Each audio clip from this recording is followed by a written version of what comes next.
Welcome to Siddhivinayak Education Institute.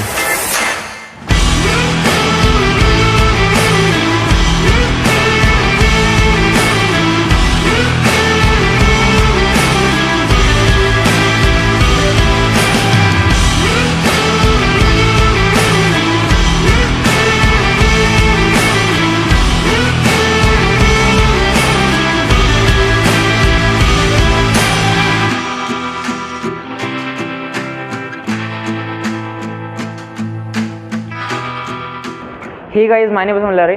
I am here to teach you motion in 1D. And topics I am going to cover here are free fall and one more topic, that is relative motion. Now let's start. So first हमारे पास free fall में, जब हम free fall की बात करते हैं तो हम कोई ऑब्जेक्ट को ऊपर से फेंक रहे होते हैं, समथिंग लाइक दैट. हमने इस ऑब्जेक्ट को ऊपर से फेंक दिया तो ये ऑब्जेक्ट गिरा, पर जब ये ऑब्जेक्ट मेरे हाथ में था तब ये रुका हुआ था, स्टेशनरी था, मतलब इसकी इनिशियल वेलोसिटी थी 0. और जब मैंने इसे फेंका ये नीचे गिरा और फिर इसकी फाइनल पॉइंट पे वेलोसिटी आती 0. पर याद रखना, जब हम फाइनल वेलोसिटी निकालते हैं तब वो कुछ ना कुछ तो आती है और 0 नहीं आती, क्योंकि हम जो वेलोसिटी निकाल रहे होते हैं जब ग्राउंड पे टच करती है वो वेलोसिटी नहीं रहती. जब वो उसके 1 सेकंड पहले या फिर 0.0001 सेकंड पहले रहती है तब उसकी वेलोसिटी हम निकालते हैं, तब वो रहती है. क्योंकि फाइनल वेलोसिटी हमेशा 0 ही आने वाली, क्योंकि एट द एंड ये ड्रॉप होने वाला है ज़मीन पे. तो वेलोसिटी निकालेंगे हम by third equation of motion. तो यहाँ पे v की जगह ये v निकालना है हमको. u हमारे पास 0 है और ट्वाइस gh हाइट, यहाँ डिस्टेंस की जगह हमने हाइट रखा है. तो यहाँ पे v हमारे पास आ जाएगा, v स्क्वायर हमारे पास आ जाएगा 2gh और v हमारे पास आ जाएगा √2gh. ठीक है.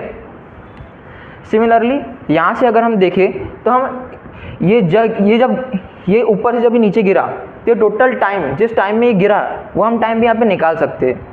तो इसके लिए हम यूज़ करेंगे सेकेंड इक्वेशन ऑफ मोशन. यहाँ पे हम वैल्यूज़ डालेंगे, हम s = ut + half gt square, क्योंकि यहाँ पे एक्सेलरेशन ग्रेविटी है और यहाँ पे हाइट है हमारे पास स्मॉल h. हम मान लेते हैं इसको कैपिटल H मान लेते हैं हाइट को, क्योंकि यहाँ पे डिस्टेंस जो ट्रैवल हो रहा है वो कुछ नहीं है, बस हाइट है. ठीक है. तो यहाँ पे इनिशियल वेलोसिटी 0 है, 0 इंटू टाइम तो पूरा 0 हो जाएगा. यह देखते हैं, सिर्फ यही बचेगा. अब यहाँ पे हमारे पास h बराबर हाफ gt स्क्वायर आ जाता है. अगर यहाँ से हम टाइम को एक जगह सेग्रीगेट करें तो हमारे पास टाइम का स्क्वायर आता है 2h/g, और यहाँ पे इसका स्क्वायर वहाँ पे जाके स्क्वायर रूट हो जाएगा, तो हमारे पास टाइम आ जाएगा 2h/g. तो अब हम देखेंगे रिलेटिव मोशन. उसके पहले एक क्वेश्चन करते हैं.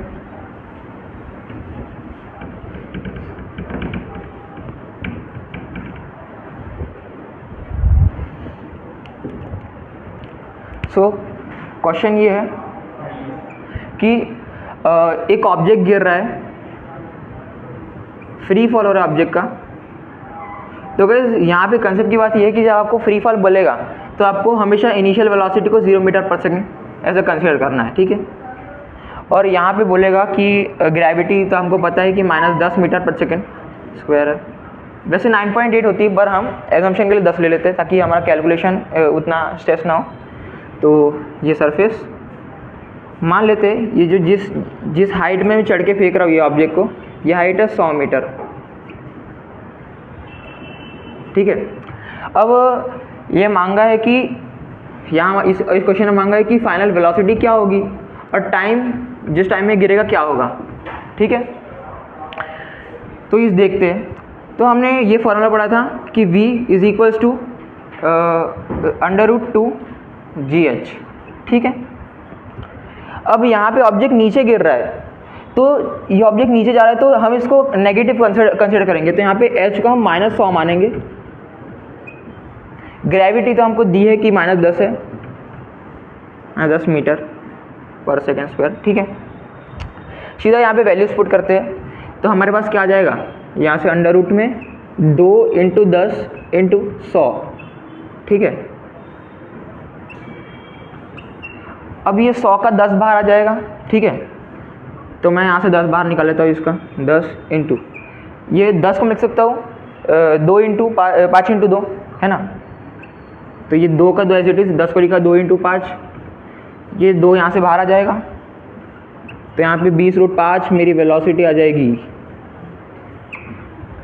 ये बात ध्यान रखना गाइस कि ये वेलोसिटी इस पॉइंट की नहीं है, ये वेलोसिटी इसके कोई पहले पॉइंट की है जहाँ जिस प्रकार से गिर रहा था।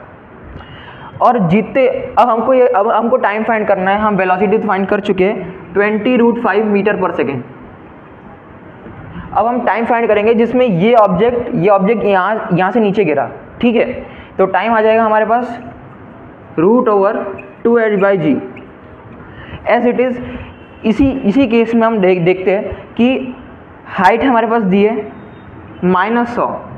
हम -100 हाइट क्यों ले रहे हैं वैसे? क्योंकि अगर हम देखें तो अगर इसे मैं ओरिजिन मान के चलूँ तो ये ऑब्जेक्ट यहाँ पे ऊपर जा रहा है, तो इसका वेलोसिटी पॉजिटिव ही रहेगा। ऑब्जेक्ट ऊपर जा रहा है तो इसका हाइट मतलब हाइट और कुछ नहीं, यहाँ पे डिस्प्लेसमेंट ही है ना, डिस्प्लेसमेंट ही है। तो डिस्प्लेसमेंट जब ऊपर जा रहा है ऑब्जेक्ट तो पॉजिटिव रहेगा, और जब डिस्प्लेसमेंट वही सी पॉइंट से नीचे आ रहा है तो जब डिस्प्लेसमेंट नेगेटिव रहेगा। तभी आप देखोगे कि जब ऑब्जेक्ट ऊपर जाके नीचे आता है तब इसका नेट डिस्प्लेसमेंट 0 हो जाता है। नेट डिस्प्लेसमेंट 0 क्यों होता है? ये ऊपर गया विद +d, मान लो तो मैं ऊपर गया और डिस्प्लेसमेंट हुआ +d, है ना, और नीचे आते समय इसका डिस्प्लेसमेंट उसी मैग्नीट्यूड के साथ नेगेटिव हो जाएगा, तो ये हो जाएगा -d, ठीक है। अब ये +d -d 0 हो जाएंगे, और ये ऑब्जेक्ट ऊपर जाके नीचे, मतलब अभी हम फ्री फॉल का नहीं देख रहे, अभी हम ऐसी एज इट इज देख रहे हैं कि बेसिकली क्या होता है। अगर ये ऑब्जेक्ट मैंने ऊपर फेंका तो इसका डिस्प्लेसमेंट कुछ हुआ होगा d, फिर ऑब्जेक्ट ऊपर से नीचे आया, अब मतलब ऑब्जेक्ट ऊपर से नीचे आया मतलब उसका अगर उसका डिस्प्लेसमेंट अब लूँगा मैं -d, ठीक है, तो d और -d दोनों क्या हो जाएंगे 0, क्योंकि ऑब्जेक्ट हमने जहाँ से फेंका था वहीं पे वापस आ गया और इनिशियल फाइनल पोजीशन सेम हो गई, ठीक है।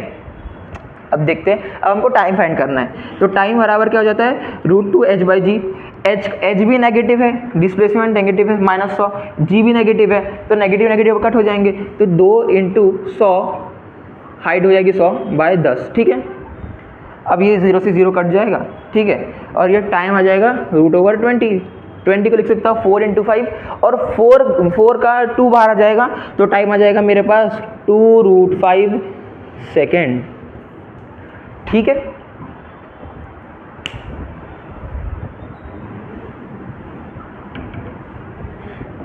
इससे आपको अपनी कंसेप्ट क्लैरिटी मिल गई होगी कि जब ऑब्जेक्ट को ऊपर फेंका जाता है तब हम डिस्प्लेसमेंट को पॉजिटिव लेते हैं, नीचे फेंका जाता है तब डिस्प्लेसमेंट नेगेटिव हो जाता है, ठीक है। अब हम सीखेंगे रिलेटिव मोशन।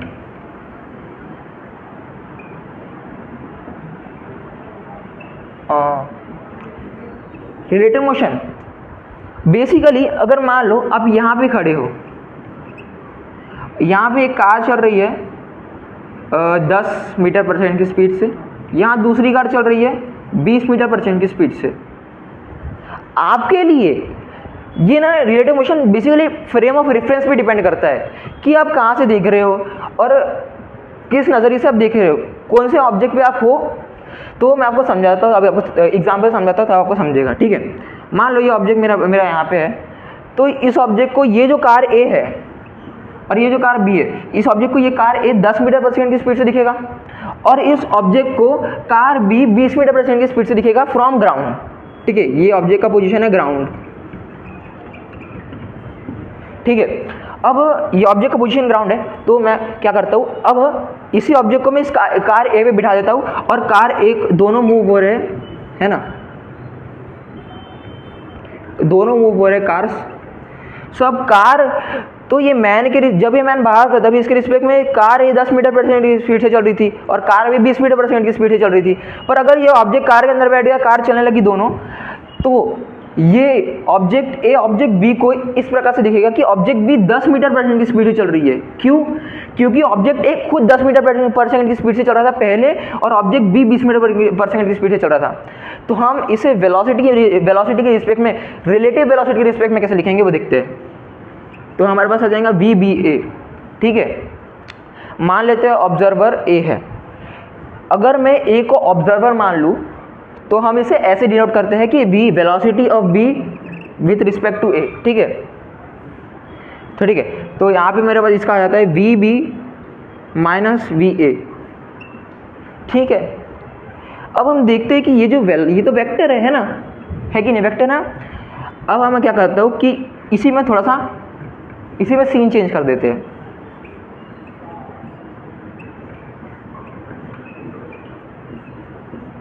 ये आ गया हमारे पास V B minus V B vector minus V A vector को हम लिख सकता हूँ V B vector plus minus of V A vector, ठीक है। तो मतलब मैंने क्या किया, यहाँ वी ए वैक्टर की जो स्पीड थी मैंने उसको उल्टा कर दिया बेसिकली। तो ये जो बी था, ये ऑब्जेक्ट बी जो यहाँ पे था, ये 20 मीटर पर सेकंड की स्पीड चल रहा था, नहीं चल रहा था ऑब्जेक्ट बी। क्या हुआ, इसमें वेलोसिटी ऑफ ए ऐड हो गया, पर वेलोसिटी ऑफ ए ऐड तो हुआ पर वो माइनस वेलोसिटी ऑफ ए था। मतलब वेलोसिटी ऑफ ए डायरेक्शन ऐसी थी और माइनस ए की ऐसी हो जाएगी, तो ये माइनस ए की डायरेक्शन ऐसी हो जाएंगी और 10 मीटर पर सेकंड की स्पीड चल रहा था ये। अब ऐड करते हैं तो ये हमारे पास 20 माइनस 10 क्या जाएगा, 10 मीटर पर सेकंड।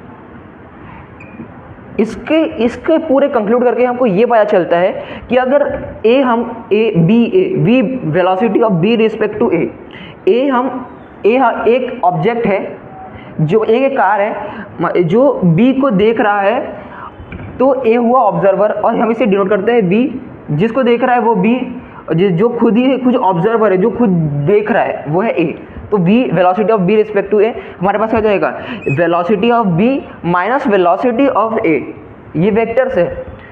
तो मैंने क्या किया कि यहाँ से माइनस va को दे दिया मैंने, तो मेरे पास आ जाएगा velocity of V vector plus minus of va vector, ठीक है।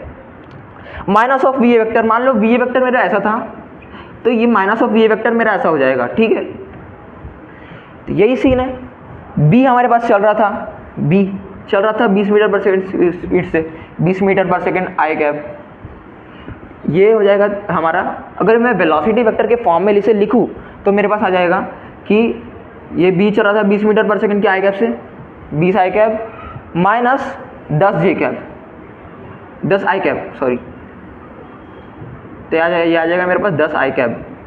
तो मतलब ए बी को 10 मीटर पर सेकंड की स्पीड से चलता हुआ देख रहा हूँ, पर जो ग्राउंड में बंदा है जो खुद रेस्ट पे है वो इसको 20 मीटर पर सेकंड की स्पीड से चलता देख रहा है।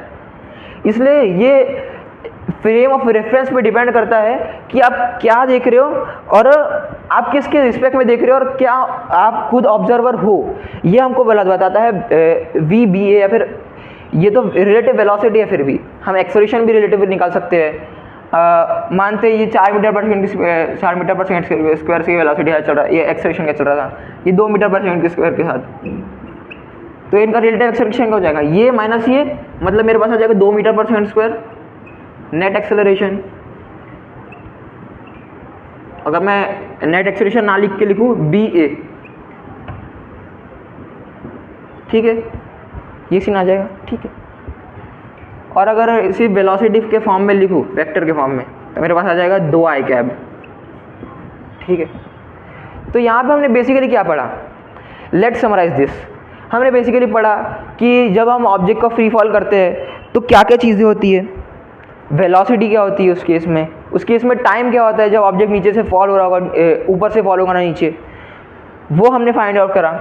हमने रिलेटिव मोशन में ये देखा कि अगर कोई ऑब्जेक्ट चल रहा है, दूसरा ऑब्जेक्ट चल रहा है, दोनों के relative object A object B को किस स्पीड का किस वेलोसिटी का देखेगा, और जो ग्राउंड में अलग बंदा खड़ा है वो दोनों को किस रिस्पेक्ट में देखेगा, हमने वो जाना। तो इससे हम सब यही कंक्लूड करते हैं कि relative velocity totally depends on frame, जो पर्सन का फ्रेम जहाँ पर्सन खड़ा है, जिस स्टेट में पर्सन है। पर्सन ग्राउंड में था तो उसके लिए 2 कार की वेलोसिटी अलग थी, पर्सन कार में बैठ गया तो उसके लिए कार बी की वेलोसिटी 10 मीटर पर सेकंड हो गई, समझे। तो यही सीन है। तो गाइज आज के लिए इतना ही, थैंक यू फॉर टुडे।